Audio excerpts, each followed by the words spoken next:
बिस्मिल्लाहिर्रहमानिर्रहीम।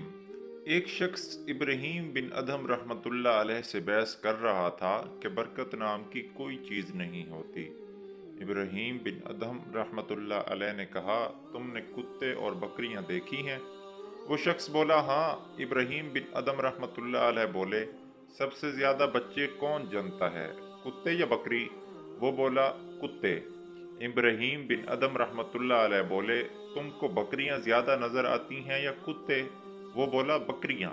इब्राहीम बिन अदम रहमतुल्लाह अलैह बोले, जबकि बकरियां ज़िबा होती हैं मगर फिर भी कम नहीं होती, तो क्या बरकत नहीं है?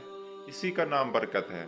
फिर वो शख्स बोला, ऐसा क्यों है कि बकरियों में बरकत है और कुत्ते में बरकत नहीं है? इब्राहीम बिन अदम रहमतुल्लाह अलैह बोले, बकरियां रात होते ही फौरन सो जाती हैं और फजर से पहले उठ जाती हैं।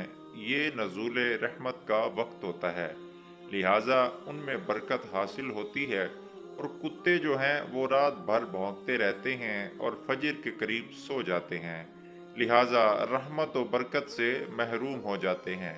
इसीलिए बकरियों में बरकत और कुत्तों में बरकत नहीं होती। बस गौर व फिक्र का मकाम है, आज हमारा भी यही हाल है।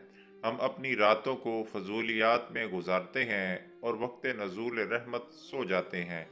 इसी वजह से आज ना ही हमारे माल में और ना ही हमारी औलाद में और ना ही किसी दूसरी चीज़ में बरकत रही है।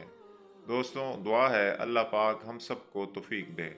वीडियो अच्छी लगने की सूरत में वीडियो को लाइक करके चैनल को सब्सक्राइब कर लें। आपकी मोहब्बत का बेहद शुक्रिया। मिलते हैं एक नई वीडियो के साथ। अपना बहुत सारा ख्याल रखिएगा, दुआओं में याद रखिएगा। अल्लाह हाफिज़।